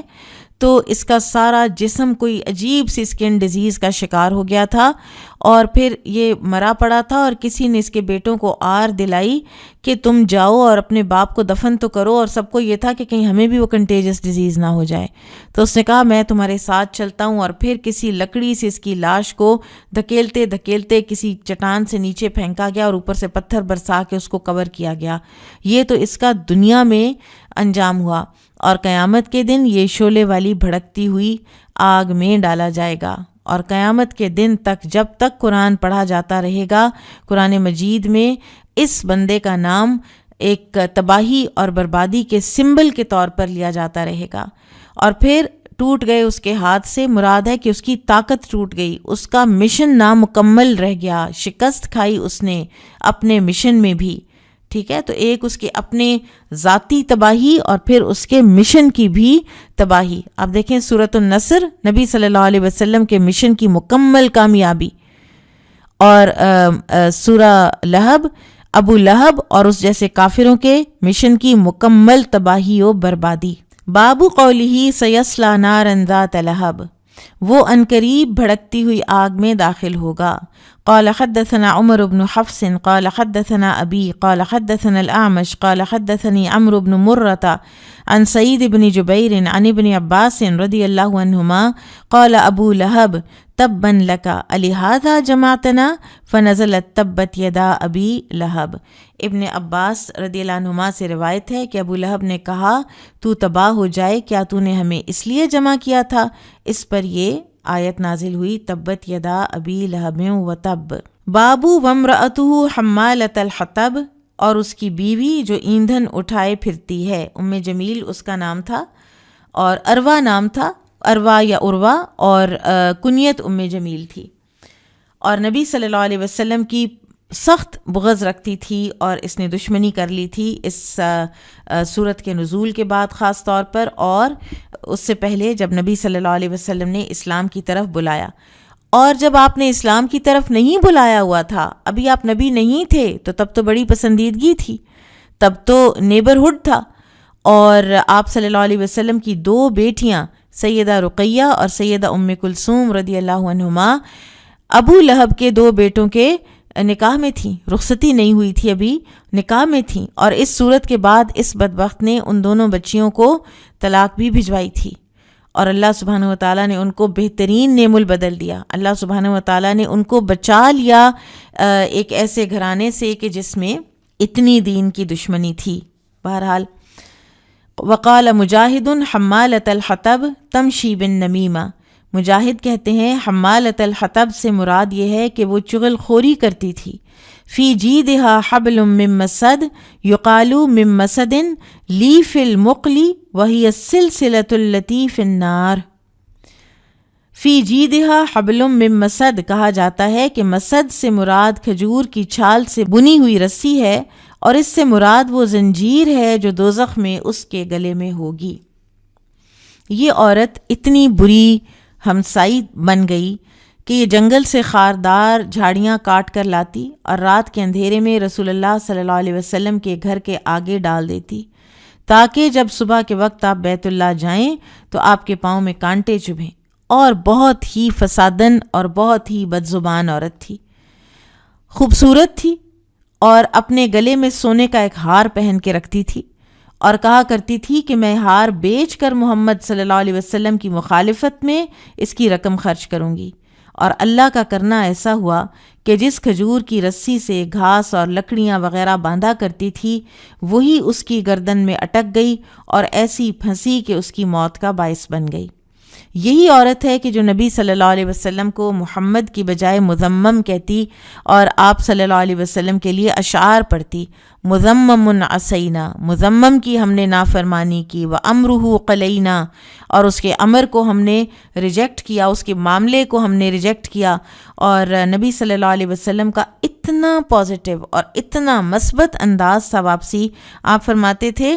کہ تم لوگوں نے دیکھا کہ کس طرح اللہ تعالیٰ نے قریش کی ساری جو بیہودہ باتیں ہیں ان کو میرے سے دور کر دیا. وہ کسی مذمم کو گالیاں دے رہے ہوتے ہیں اور بیہودہ باتیں کر رہے ہوتے ہیں، تو میں تو مذمم ہوئی نہیں، میں تو محمد ہوں، مجھے تو وہ کہہ ہی نہیں رہے. کاش ہم سب کو اس طرح سے اپنے آپ پر آئی ہوئی باتیں جو ہیں وہ ڈائیورٹ کرنا آ جائیں. بعض اہل علم نے حمالۃ الحطب کے معنی یہ بھی کیے ہیں کہ وہ لوگوں میں فساد ڈالنے کے لیے چغلیاں کھاتی پھرتی تھی. عرب لوگ ایسے شخص کو جو ادھر کی بات ادھر لگا کر فساد کی آگ بھڑکانے کی کوشش کرتا ہو اسے لکڑیاں ڈھونے والا کہتے ہیں. ان کے ہاں آیت کا ترجمہ یہ ہے کہ اس کی بیوی بھی جو لگائی بجھائی کرنے والی تھی. واللہ عالم. سورۃ قل هو اللہ احد. یقال لا ینون احد ای واحد، کہا جاتا ہے کہ قل هو اللہ احد میں احد پر تنوین نہیں پڑی جائے گی، اور احد کا معنی واحد یعنی ایک ہے. یہ قرات کا ایک بتایا گیا ہے یہاں پر، امام بخاری لائے ہیں اس کو کیونکہ معروف طریقہ عربی لغت کا یہی ہے، لیکن ویسے بعض قراء جو ہیں وہ پڑھتے ہیں اور اس میں کوئی حرج نہیں ہے، قل هو اللہ احد اللہ الصمد، اس طرح کر کے ملا کر بھی پڑھتے ہیں. تو اللہ عالم. بہرحال لیکن ہمارے ہاں تو رائج یہی ہے کہ ہم احد پر رک جاتے ہیں. احد کے معنی ہے لاسانی، بے نظر اور یکتا، اور اس اعتبار سے یہ لفظ صرف اللہ سبحانہ و تعالیٰ کے لیے استعمال ہوتا ہے. تو انسانوں کے لیے نام واحد تو رکھا جا سکتا ہے، لیکن احد اگر رکھنا ہے تو عبد الاحد رکھنا چاہیے. اور اس آیت میں یہ بھی بتایا گیا ہے کہ اللہ صرف ایک ہے، دو نہیں ہے، جیسا کہ مجوسیوں کا عقیدہ تھا، اور اسی طرح سے پولی تھیزم کی بھی ساری ریجیکشن کر دی گئی. قال حدثنا ابو الیمانی قال حدثنا شعیب قال حدثنا ابو الزناد عن الاعرج عن ابی ہریرہ رضی اللہ عنہ عن النبی صلی اللہ علیہ وسلم انہ قال قال اللہ تعالی. ابو ہریرہ رضی اللہ تعالیٰ عنہ بیان کرتے ہیں کہ آپ صلی اللہ علیہ وسلم نے فرمایا کہ اللہ تعالیٰ فرماتے ہیں کذبنی ابن آدم ولم یکن لہ ذالک، ابن آدم نے مجھے جھٹلایا حالانکہ اس کا یہ حق نہیں تھا، اس کے لیے یہ مناسب نہیں تھا، وشتمنی ولم یکن لہ ذالک، اور اس نے مجھے گالی دی اور حالانکہ اس کے لیے یہ مناسب نہیں تھا، فاما تکذیبہ ایایا، تو جہاں تک اس کا مجھے جھٹلانا ہے، فقولہ، تو اس کا یہ کہنا، لن یعیدنی کما بدأنی، کہ اللہ مجھے دوبارہ پیدا نہیں کرے گا جس طرح اس نے پہلی مرتبہ مجھے پیدا کیا، ولیس اول الخلق باہون علی من اعادتہ، اور حالانکہ میرے لیے دوبارہ پیدا کرنا اس کے پہلی مرتبہ پیدا کرنے سے زیادہ مشکل نہیں ہے، وَأَمَّا شَتْمُهُ إِيَّايَ فَقَوْلُهُ، اور جہاں تک تعلق ہے اس کا مجھے گالی دینا، تو اس کا یہ قول اتخذ اللہ ولدن، کہ اللہ نے اولاد بنا رکھی ہے، یہ مجھے گالی دینے کے مترادف ہے، وَأَنَا الْأَحَدُ الصَّمَدُ، اور میں احد ہوں، الصمد ہوں، لم الد ولم اولد، نہ میں نے کسی کو جنا اور نہ میری کوئی اولاد ہے اور نہ میں کسی کی اولاد ہوں، ولم یکن لی کفوا احد، اور نہ ہی کوئی میرا ہمسر بھی ہے۔ ابی بن کعب رضی اللہ عنہ سے روایت ہے کہ مشرکین نے رسول اللہ صلی اللہ علیہ وسلم سے پوچھا کہ ہم سے اپنے رب کا نسب نامہ بیان کرو، تو اللہ تعالیٰ نے یہ صورت نازل فرمائی کہ جو ہستی ان صفات پر پوری اترے گی وہ ہے اللہ، وہ ہے رب۔ الاحد تو ہم نے دیکھ لیا کہ اس کا کیا معنی ہے۔ الصمد وہ ہوتا ہے جو نہ کسی کو جنم دے اور نہ وہ کسی سے پیدا ہوا ہو، اس لیے کہ جو کسی سے پیدا ہوگا ظاہر ہے کہ اس کو موت بھی آئے گی، اور جس کو موت آئے گی تو اس کا کوئی وارث بھی ہوگا، اور اللہ سبحانہ و تعالیٰ کو نہ موت آئے گی، نہ اس کا کوئی وارث ہے، نہ ہی اس کا کوئی ہمسر ہے۔ اسی طرح راوی کہتے ہیں کفو کے معنی یہ ہیں کہ نہ کوئی اس کے مشابہ ہے اور نہ کوئی اس کے برابر ہے، اور اس کی مثل کوئی چیز نہیں ہے۔ یہ ترمذی کی ایک حدیث میں آیا ہے۔ اور اس صورت میں توحید کے تمام پہلوؤں پر مکمل روشنی ڈال دی گئی ہے، اور اسی لیے رسول اللہ صلی اللہ علیہ وسلم نے اس سورہ کو ثلث القرآن، ایک تہائی قرآن کے برابر قرار دیا ہے۔ اس میں توحید، رسالت اور آخرت تینوں جو مین ہے نا اس کے قرآن کے مضامین، تو اس میں ایک جو مضمون ہے توحید، اس کو اچھی طرح سے اور بہت ہی جامع انداز میں بیان کر دیا ہے۔ یہ سورہ جو ہے یہ بڑی باعث اجر و ثواب بھی ہے۔ ایک صحابی تھے جو نماز بھی پڑھاتے تو کوئی اور سورہ تلاوت کرنے سے پہلے سورۃ الاخلاص کی تلاوت کرتے، تو رسول اللہ صلی اللہ علیہ وسلم کو یہ بات بتائی گئی، تو آپ نے پوچھا کہ تم ایسا کیوں کرتے ہو، ضرور پہلے قل هو اللہ احد کیوں پڑھتے ہو؟ تو انہوں نے کہا یا رسول اللہ مجھے اس سورہ سے محبت ہے۔ تو آپ صلی اللہ علیہ وسلم نے فرمایا تمہاری یہ محبت تمہیں جنت میں داخل کرنے کا باعث بنے گی، یعنی اس سورہ کے مضمون سے محبت اور اس کی کثرت سے ریسیٹیشن جنت میں داخلے کا باعث ہے۔ اور ہمارے ہاں تو پھر پڑھی ہی صرف یہ جاتی ہے اور بالکل میکینیکلی پڑھ لی جاتی ہے۔ بہرحال ہمیں چاہیے کہ ہم اپنی نمازوں کو بہتر بھی بنائیں اور صورتیں بھی پڑھا کریں اور سورۃ الاخلاص کو بھی پڑھا کریں۔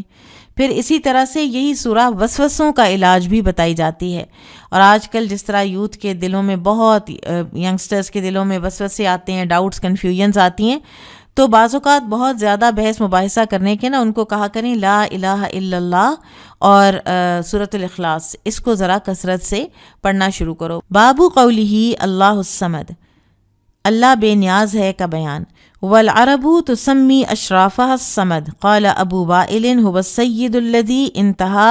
سؤدده، عرب لوگ اپنے سرداروں کو صمد کہتے تھے۔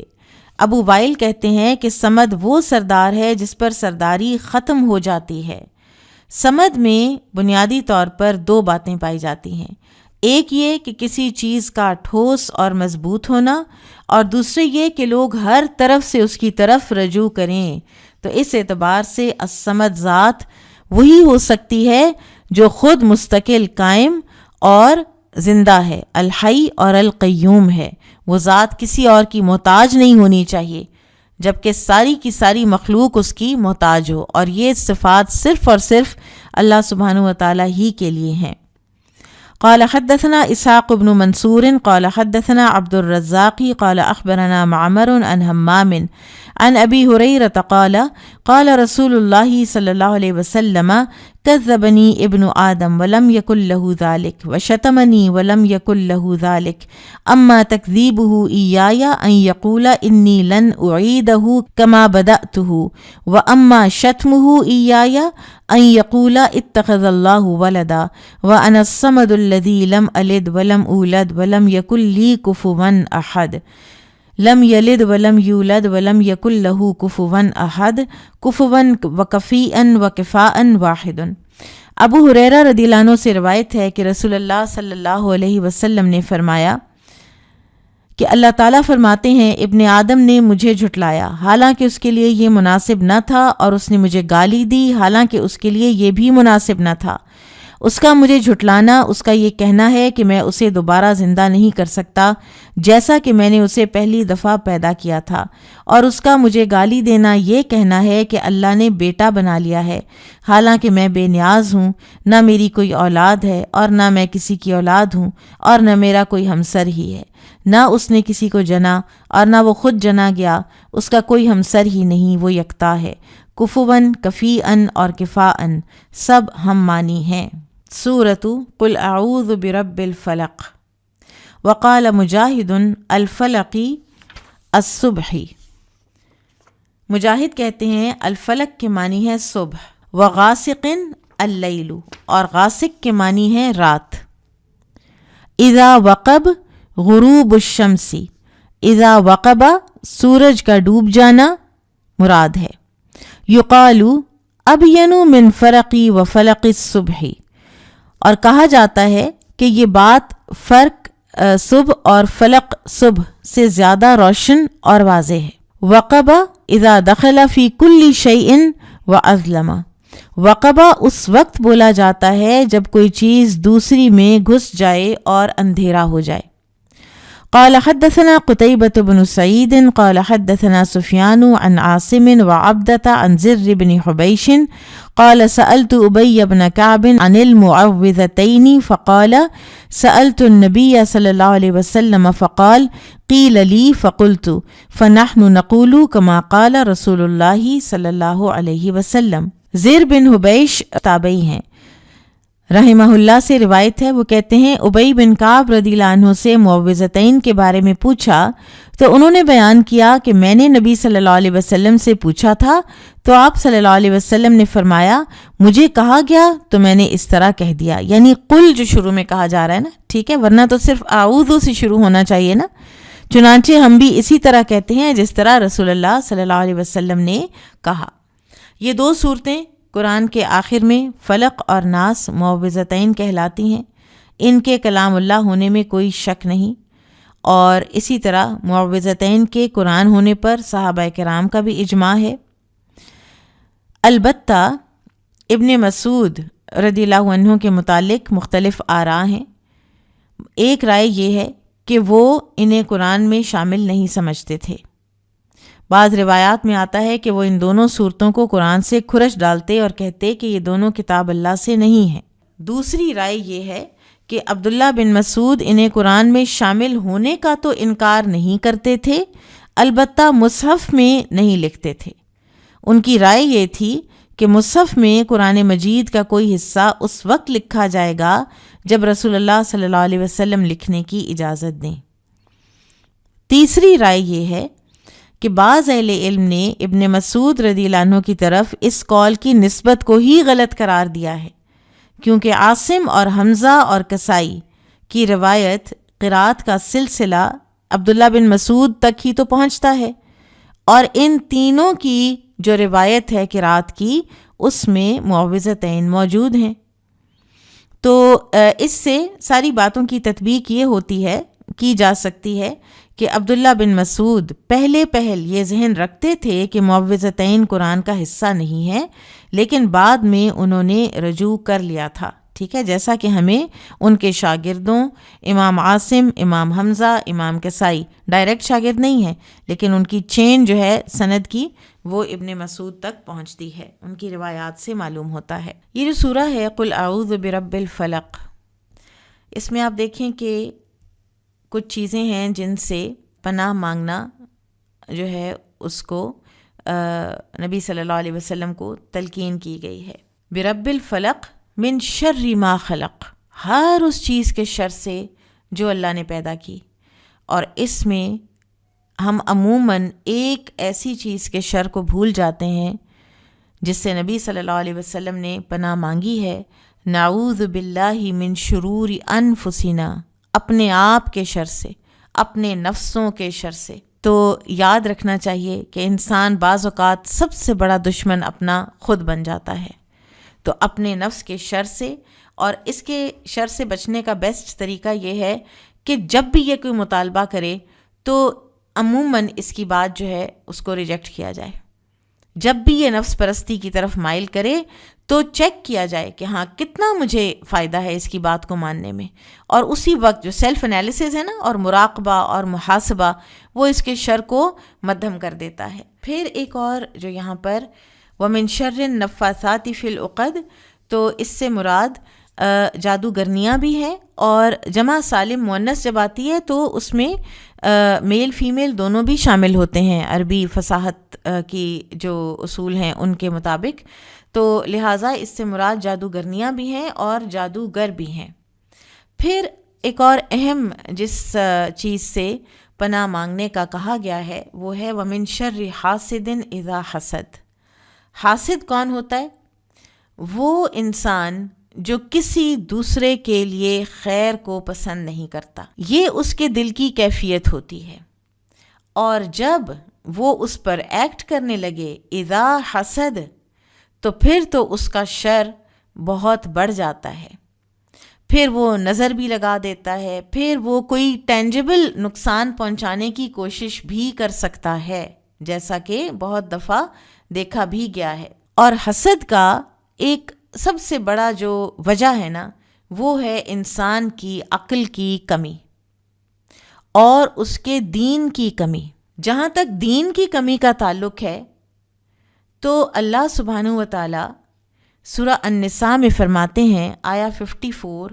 ام یحسدون الناس علی ما آتاہم اللہ من فضلہ، یعنی یہ لوگوں سے اس لیے حسد کرتے ہیں کہ اللہ نے ان کو اپنا فضل دے رکھا ہے. یعنی جس پر اللہ نے احسان کیا اس سے حسد کرنے والا دراصل اللہ کی تقسیم پر اعتراض کر رہا ہے، تو یہ اس کے دین کی کمی ہے. اور جہاں تک تعلق ہے اس کے عقل کی کمی کا، تو حاسد سب سے پہلی ایذا اور غم اور فکر اپنے آپ کو پہنچاتا ہے، یعنی اپنے آپ کو تنگ کر کے رکھتا ہے، اپنے حسد کی آگ میں اپنے دل کو جلاتا رہتا ہے. اور جو نعمت جس پر وہ دوسرے کی حسد کر رہا ہے، اس کی وجہ سے جو نعمتیں اللہ نے اس کو خود کو دے رکھی ہیں ان سے غافل ہو جاتا ہے. تو یہ اس کے عقل کی کمی ہے. تو حاسد دراصل عقل میں بھی کم ہوتا ہے اور دین میں بھی کم ہوتا ہے. نبی صلی اللہ علیہ وسلم نے فرمایا لا تحاسدوا، آپس میں حسد نہ کیا کرو. اسی طرح ایک حدیث ہے، ابو داؤد کی حدیث ہے، بعض علماء نے بہرحال اس کو ضعیف کہا ہے، لیکن یہ کوٹ کی جاتی ہے، بہت سے علماء کرام اس کو کوٹ کرتے ہیں، ایاکم والحسد فإن الحسد یأکل الحسنات کما تأکل النار الحطب. حسد سے بچو کیونکہ حسد نیکیوں کو ایسے کھا جاتا ہے جیسے آگ سوکھی لکڑی کو کھا جاتی ہے، یعنی راکھ کر کے رکھ دے گا اس کی تمام نیکیوں کو. تو دل میں اگر کسی کے لیے کوئی ایسی چیز آئے تو اس کو اپنا ایکشن نہیں بنانا چاہیے. وَمِن شَرِّ حَاسِدٍ إِذَا حَسَدَ، جب وہ حسد کے اوپر ایکٹ اپون کرنے لگے تب اس کے شر سے بچو. ورنہ دل میں کوئی اونچ نیچ جو ہے یہ ہر انسان کو بعض اوقات ہو جاتی ہے، تو اپنے آپ کو سمجھائے اور استغفار کرے اور بات کو وہیں ختم کرے. اس انسان کے ساتھ کوئی اچھا سلوک کرے، اس کی کوئی نیکیاں یاد کرے. سورۃ قل اعوذ برب الناس. وقال ابن عباس الوسواس اذا ولد خنسہ الشیطان فاذا ذکر اللہ عز وجل ذہب واذا لم یذکر اللہ ثبت علی قلبہ. ابن عباس رضی اللہ عنہما نے الوسواس کے متعلق فرمایا کہ جب بچہ پیدا ہوتا ہے تو شیطان اس کو چوکا لگاتا ہے، اگر وہاں اللہ کا نام لیا جائے تو وہ بھاگ جاتا ہے، اور جب اللہ کا نام نہ لیا جائے تو بچے کے دل پر جم جاتا ہے۔ قال حدثنا علی بن عبد اللہ قال حدثنا سفیان قال حدثنا عبدة بن ابی لبابۃ عن زر بن حبیش وحدثنا عاصم عن زر قال سألت أبي بن كعب قلت أبا المنذر إن أخاك ابن مسعود يقول كذا وكذا، فقال أبي سألت رسول الله صلى الله عليه وسلم فقال لي قيل لي فقلت، قال فنحن نقول كما قال رسول الله صلى الله عليه وسلم۔ زیر بن حبیش سے روایت ہے، انہوں نے کہا میں نے ابی بن کعب رضی اللہ عنہ سے پوچھا، اے ابو منذر، آپ کے بھائی ابن مسعود رضی اللہ عنہ معوذتین کے متعلق یوں کہتے ہیں۔ ابی رضی اللہ عنہ نے جواب دیا کہ میں نے رسول اللہ صلی اللہ علیہ وسلم سے اس کے متعلق پوچھا تھا،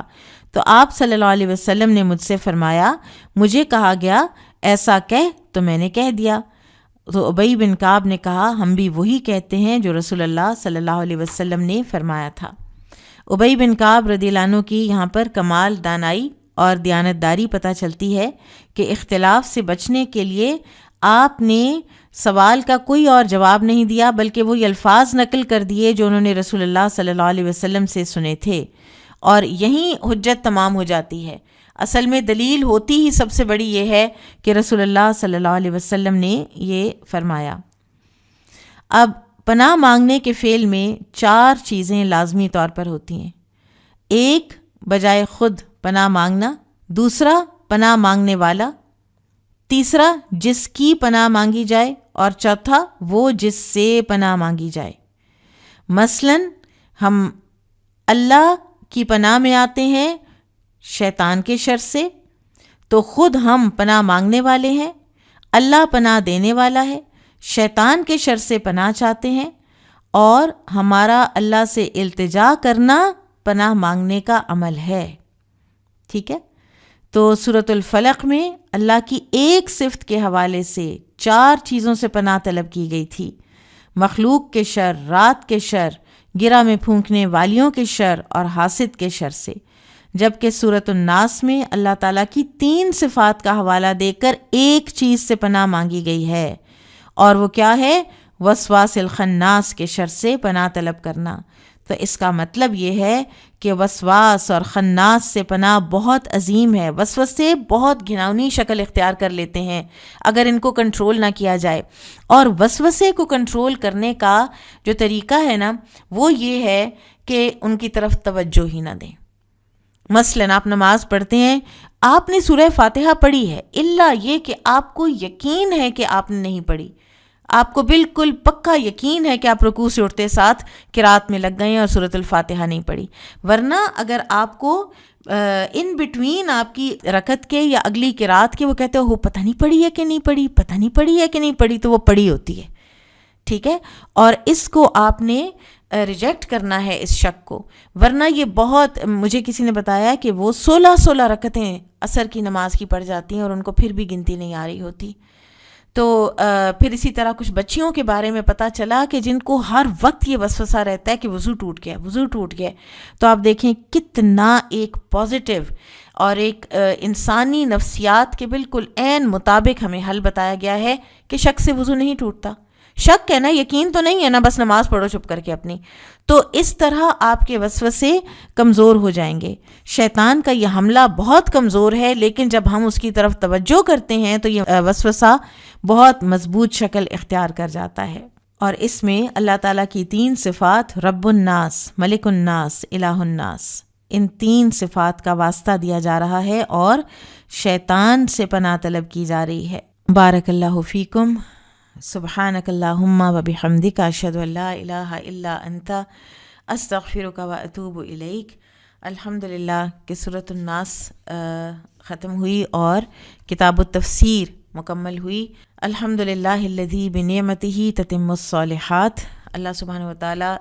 قرآن کی اس غور و فکر کو ہم سب کے لیے قبول فرمائے، اور کمی کوتاہی جو کہ یقیناً رہ جاتی ہے اس کو معاف فرمائے، کوئی غلط بات ہو تو اس کو بھی اللہ تعالیٰ معاف فرمائے، اور اللہ تعالیٰ اس کو ہماری آخرت کے لیے قبول فرما لیں، اور دنیا میں ہمارے عمل کو اس کے مطابق کریں، اور ہمیں قرآن میں تدبر اور غور و فکر کرنے والا بنا دیں۔ بارک اللہ فیکم۔ السلام علیکم ورحمۃ اللہ وبرکاتہ۔